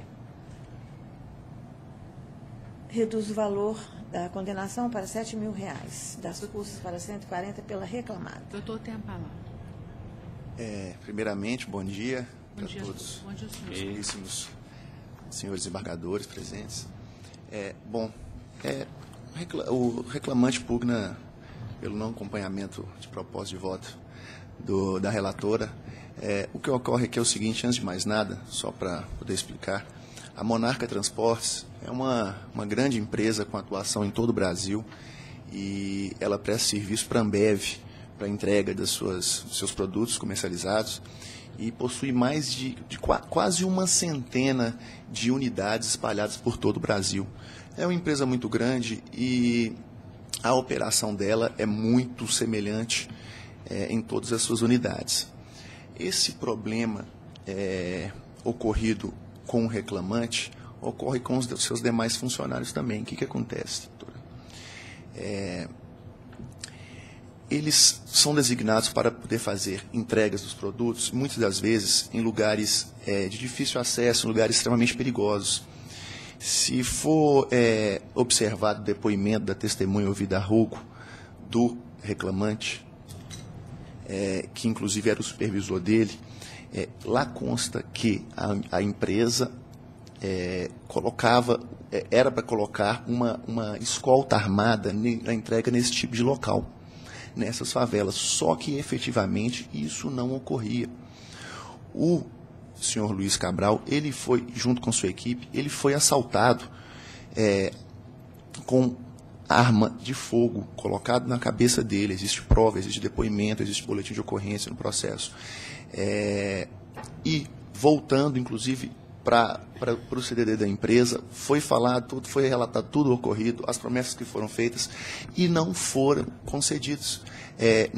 Não foi concedido nenhum tipo de mudança na sua rota. Como bem disse o juiz primeiro, existem outras formas para poder minimizar esse tipo de risco, como o recebimento eletrônico de valores. Você faz a transferência eletrônica dos valores devidos, mas não, eles acabavam recebendo cerca de 10, 12, 13, 15 mil reais em espécie por dia. Obviamente que isso deveria acontecer. Esse tipo de condenação por danos morais, até tendo em vista a OJ 22 aqui do Tribunal Mineiro, ela ocorre em vários processos, mas o que a gente tem visto, e eu tenho alguns processos contra a empresa, é que não está sendo suficiente, não está sendo cumprido o caráter pedagógico, porque continua fazendo dessa forma, procedendo dessa forma a empresa, o recebimento dos valores em espécie, a não escolta armada nesse tipo de rota perigosa que eles cumprem em determinados locais. Então, realmente, peço vênia para discordar com relação ao valor que foi fixado de danos morais, que é pouco, terem visto o porte da empresa, terem vista as atitudes reiteradas da empresa nesse sentido. Então, realmente, o valor de 40 mil reais, que foi fixado em primeira instância, o reclamante entende como um valor razoável, ou talvez um valor um pouco menor, tudo bem, mas não de 8 mil reais. Com relação à multa por litigância de má-fé, e a indenização que foi arbitrado para a empresa, a situação aqui ficou muito clara. Toda vez que o entregador ele vai sair para a rota, ele recebe um mapa de rota. Isso, inclusive, o próprio preposto confessou na empresa. Nesse mapa de rota possui a relação da quantidade de produtos que é entregue a cada dia. A empresa pediu, foi concedido um prazo para a empresa entregar esses mapas de rota, apresentar no processo, ela não respeitou o prazo, foi renovado o prazo novamente, eles entregaram para o perito diretamente, não perito contábil, e não no processo, para poder fazer a avaliação. Posteriormente, eles falaram que não tinha como juntar no processo. Meses depois, eles juntaram, só que planilhas todas disformes, não apresentam a placa do veículo, não apresentam a quantidade de caixas. Então, assim, isso demorou por muito tempo, movimentou o judiciário e foi aplicado a multa por litigância de má-fé, que realmente o hora recorrente entende como devida. Porque senão a empresa vai continuar se procedendo dessa forma e está procedendo em outros processos que tramitam aqui na terceira região. Com relação ao adicional de salubridade que foi concedido, o laudo pericial é muito claro, como devido pelo agente de vibração.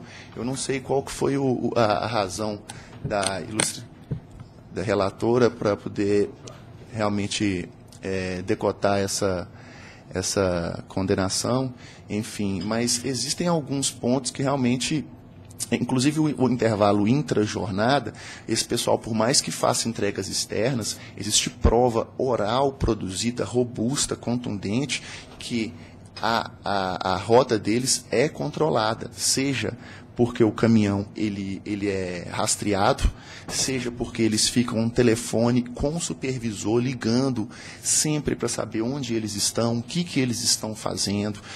Se param durante o almoço, tem como, inclusive, saber onde eles pararam, porque quando eles entram no ponto de venda para poder fazer a entrega dos produtos, eles têm um palm top que tem como a empresa saber onde é que eles estão, o que eles estão fazendo. E quando demora demais, o supervisor já liga. Existe o depoimento do próprio supervisor relatando isso. Então, realmente, existe sim a fiscalização desse intervalo intra-jornada. Tá? Então, realmente, o reclamante pugna pela manutenção da sentença em primeiro grau e concorda realmente com a fixação da quantidade de 315 caixas entregues por dia, que foi reformado pela proposta de voto da relatora. Bem, o que ocorre aqui? Com relação ao transporte de valores, o voto, inclusive, está adotando aqui o entendimento da OJ22, desse regional. A minha proposta de voto é nesse sentido. Eu entendo que o reclamante, ele era obrigado a transportar numerário recebido dos clientes sem que lhe fossem asseguradas as condições de segurança adequadas. Então, eu entendo que ele faz jus, sim, a essa indenização. Mas eu achei que realmente estava um pouco desproporcional essa indenização, o valor que foi fixado na primeira instância. Então, eu estou reduzindo, entendi que o valor de R$8.000, que ele está adequado, ele é proporcional à gravidade do dano. Eu estou mantendo a proposta nesse aspecto. Com relação ao adicional de insalubridade, a questão é a seguinte, o laudo pericial, ele apurou que enquadrou as condições do reclamante, por vibração, né, a insalubridade, na região B do gráfico da norma ISO 2631. Então, são riscos à saúde, assim, potenciais, mas não enseja ainda, no meu modo de ver, não enseja o pagamento do adicional de insalubridade. Com relação à litigância de má-fé, de fato, a reclamada, ela não forneceu a documentação que precisaria ter fornecido, né? Mas essa atitude da reclamada já culminou com a condenação dela ao pagamento dessas diferenças de prêmio. Então, ela poderia, se ela tivesse apresentado a documentação, em tese ela poderia não ter sido condenada. Então, eu estou entendendo que isso aqui, por si só, não induz a essa condenação à litigância de má-fé. O outro ponto que o senhor levantou foi a questão do intervalo. Intervalo intra-jornada. É porque o reclamante, de fato, lidava internamente, então eu tenho mantido esse entendimento de que ele, cumprindo jornada externa, que ele poderia se organizar ali para usufruir do intervalo. Acho que são esses os pontos que o senhor levantou da tribuna. Acho que são esses. Então, eu estou mantendo minha proposta de voto. Doutor João? Inicialmente, eu vou retirar parte da minha divergência, porque o voto não menciona o fato que foi mencionado até ontem, que o reclamante efetivamente teria sido vítima de um assalto. Aí eu vou à prova oral, me lembro de ter visto o depoimento pessoal do Nancy, o depoimento pessoal dele não toca no assunto e nem do preposto. Mas a testemunha dele, a única, o Diogo, que foi supervisor dele, estou com um depoimento aberto, que relata esse fato de que ele teria sofrido, foi vítima de um assalto, e houve, inclusive, realização de boletim de ocorrência e tudo mais. Então, eu vou tirar a divergência, embora o valor eu reduziria um pouco mais para R$5.000, sem embargo da sustentação, porque esse padrão de indenização, R$40.000, ele é elevado, sem não há dúvida. Mas, de qualquer modo, eu retiro essa. Agora, quanto ao mais, insalubridade, não há risco. De acordo com a redação da NR, e, aliás, nós sempre julgamos, depois a NR veio e confirmou o entendimento dessa turma, né, que é a utilização dos dados da Fundacentro, não há insalubridade. Intervalo, também trabalha externamente, tem palme-top, tem rota, mas se nós formos observadores atentos da realidade, eu sou um homem que ando direto pela rua e no centro da cidade, coisa que pouca gente aqui faz, aqui no tribunal, estou dizendo na turma, essas pessoas sempre param, almoçam nos restaurantes, até em restaurante que eu almoço, self-service, isso é notório, param o caminhão, até atrapalhando o trânsito, almoçam, sentam, né, tomam o refrigerante que entregam, enfim. Então, também esse horário as pessoas normalmente fazem e podem fazer. Estou acompanhando a relatora. Também acompanho a relatora. Então, a unanimidade prevalece o voto na forma proposta pela relatora. Ele fica vencido porque reduz para 5. Doutor João, você vai ficar vencido? Não vai ficar vencido, não. Ele só constou a posição dele, mas ele adere à posição por causa da necessidade da situação. Eu vou até enfatizar isso mais. É porque eu disse, no voto eu disse. Porque isso realmente gerou para ele, eu acho, um sofrimento, uma coisa assim. Agora, no mais, a questão de ser potencialmente, eu acho que é um problema de segurança pública. Hoje, até sair na porta aqui para almoçar é potencialmente perigoso. Então, como dizia o Guimarães Rosa, viver é muito perigoso. Então, bom, então vamos lá. Então, o preço que nós pagamos por viver no Brasil. Não, eu agradeço o voto. Bom muito dia. Obrigado. Nós é que agradecemos. Cumprimentei aqui o ilustríssimo representante do Ministério Público. É isso. Muito obrigado. Bom dia a todos. Muito obrigada por aguardar por nós aí.